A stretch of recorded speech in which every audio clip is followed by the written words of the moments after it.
cine es un árbol con dos ramas, la artística y la técnica. O sea, lo que interesa en el cine siempre es la búsqueda del movimiento, siempre ha estado implícita en lo que es el ser humano, siempre.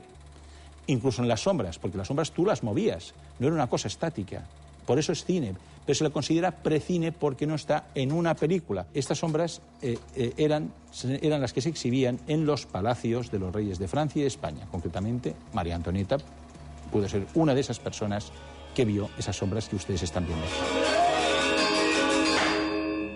El interés del hombre por captar y representar el movimiento es algo que queda patente en las propias pinturas prehistóricas. Fíjense en estas sombras que se utilizaron en la China del siglo XI. De ahí su nombre, las sombras chinescas, y el espectáculo que lograron crear, el teatro de sombras, que combinaba a un lado de una sábana llamativas marionetas en movimiento y al otro las sombras y el misterio que éstas generaban, capaces en su día de acercar el hombre a Dios y otorgarle las delicias en la tierra. En esta exposición, que recoge algunas piezas de la colección de Josep Maria Queraltó, la Universidad de Málaga, en su sala del rectorado, ha querido rendir homenaje al precine, todos aquellos inventos y conceptos de hombres visionarios que intentaron buscar el movimiento y sentar las bases de lo que hoy consideramos cine, la captación de la realidad en una película. Yo creo que el hombre siempre intenta evolucionar, cambiar, pero en todos los aspectos de su vida. Y el cine lo que hace es reflejar esa evolución, y la refleja fielmente, porque lo que trata es de ver al hombre en cada momento de su propia historia. Siempre en la universidad lo que pretende es aportar algo a la cultura. Una serie de elementos cinematográficos, curiosos, técnicos, que no van a ver de otra manera. Josep Maria Queraltó es leridano de nacimiento y ha trabajado desde pequeño como operador de proyectores en salas de cine. Desde esta profesión ha pasado más de 30 años coleccionando, reparando y conservando piezas de un gran valor histórico. Hoy su colección asciende a más de 15.000 piezas, todo un patrimonio cultural y tecnológico.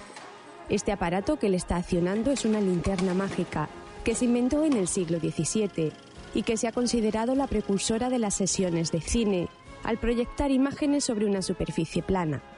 Con el fin de hacerlas llegar a todos los lugares, los feriantes viajaban con sus linternas dejando boquiabiertos a los espectadores, girando estos cristales circulares que hacían mover las imágenes en algo parecido a lo que hoy podría ser un proyector de diapositivas.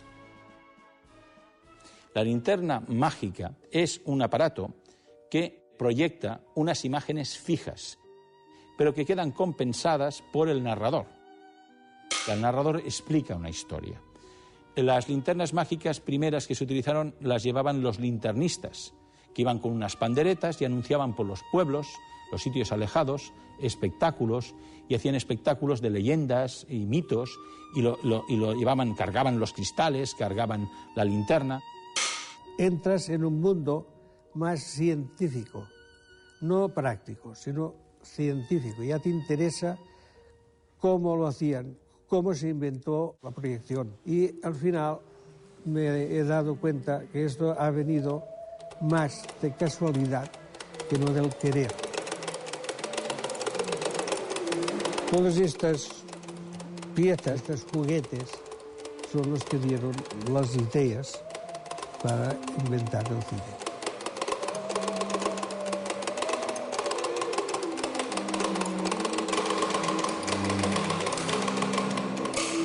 Un invento capital aparece en el siglo XIX, la fotografía. Por primera vez era posible impresionar y guardar una imagen del mundo que nos envuelve. Pero algunos fotógrafos fueron más allá, como Marey, que llegó a utilizar esta especie de fusil fotográfico, capaz de captar las diferentes fases de un movimiento. Fíjense en este otro aparato, la quinora, que ayudó en gran manera a transformar las imágenes dibujadas o fotografiadas correlativamente en un claro movimiento, y que aún hoy sorprende por su belleza e ingeniosidad. O el zootropo, que deriva de la palabra zoo, animal, y tropo, movimiento. Se trata de un tambor circular con unas ranuras verticales a su alrededor, a través de las cuales el espectador puede observar los dibujos montados en tiras en el interior del cilindro, dando sensación de estar en movimiento.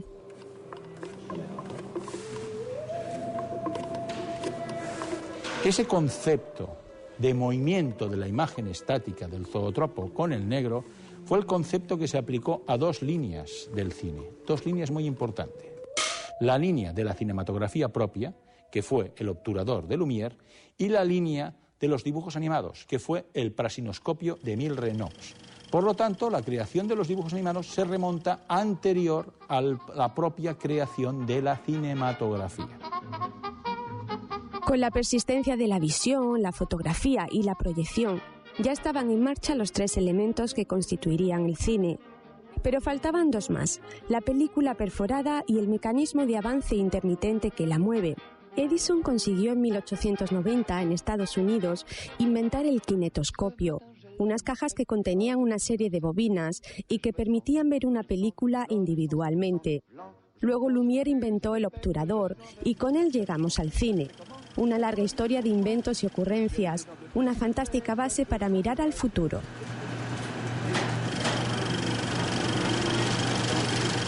Yo creo que no se aprecia el valor de todos aquellos antepasados que trabajaron para todo esto. Algunos lo hicieron para hacer negocio, otros para la supervivencia, otros para ser famosos, etcétera, etcétera. Pero pues como ahora, tenemos que mirar atrás y mirarlos, estas piezas y estos materiales. Porque yo me he dado cuenta, restaurando piezas de estas, que te encuentras con cosas que parece que les han inventado ahora y allí ya se había inventado. O sea, me da la sensación que no estamos inventando nada. Yo creo que algunos de esos aparatos serían la nueva PlayStation 3. Hay una máquina de fotografiar de 3D de 1898, la época de la guerra de Cuba. Esto es una demostración clara de que el 3D ya hace mucho tiempo que existe. Si no hubieran existido las placas de 1905, no habría podido existir esa nueva tecnología. Esa es la razón para preservar esas piezas, no solamente como patrimonio histórico o patrimonio de valor propio, sino como patrimonio científico para las nuevas generaciones y que sirvan de inspiración.